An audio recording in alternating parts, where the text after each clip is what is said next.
Hi guys, இன்றைக்கி எங்கள் வீட்டில் லஞ்சுன்னு பார்க்கலாமா? சரி வாங்க வீடியோக்குள்ளே போகலாம். இன்றைக்கி பார்த்திங்கன்னா சூடான சோறு, அதுக்கப்புறம் பார்த்திங்கன்னா இன்றைக்கி வந்து ரசம் தான் வச்சுருந்தேன். எப்பவும் போல் தக்காளி ரசம் தான், புளி ஊற்றாமல். ஸோ இன்றைக்கி வந்து தக்காளி ரசம் வச்சுருந்தேன். அதுக்கப்புறம் நெக்ஸ்ட்டு பார்த்திங்கன்னா இன்றைக்கி வந்து முட்டைக்கோஸ் பொரியல். முட்டைக்கோஸ் பொரியலில் வந்து தேங்காய் போடாமல் வெறுமனே பாசிப்பயிறு மட்டும் போட்டு வச்ச முட்டைக்கோஸ் பொரியல். நெக்ஸ்ட்டு பார்த்திங்கன்னா காலைல சப்பாத்திக்கு வச்சுருந்த பட்டாணி உருளைக்கிழங்கு அந்த குருமா கொஞ்சம். அதுக்கப்புறம் எப்பவும் போல் தான் கொஞ்சம் போல் அப்பளம் வச்சுருந்தேன்.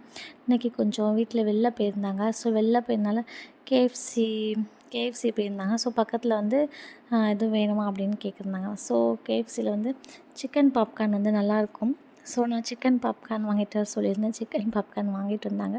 ஸோ அதை கொஞ்சம் போல் சாப்பிட்டாச்சு. ரிமைனிங் உள்ள அதையும் கொஞ்சம் எடுத்து வச்சுருவோம் அப்படி சொல்லிட்டு கொஞ்சம் போல் சிக்கன் பாப்கார்ன் அதையும் எடுத்து வச்சுருந்தேன். உங்களுக்கு கேஎஃப்சி போனால் என்ன சாப்பிடுவீங்கன்னு சொல்லிட்டு மறக்காமல் கமெண்ட் பண்ணுங்கள். இதான் இன்றைக்கி எங்களோட லன்ச் மெனு. இந்த வீடியோ பிடிச்சிருந்தா லைக் பண்ணுங்கள் அண்ட் சப்ஸ்கிரைப் பண்ணுங்கள். மறக்காமல் சப்போர்ட் பண்ணுங்கள். தேங்க்யூங்க. நெக்ஸ்ட் வீடியோவில் பார்க்கலாம். பாய்ங்க.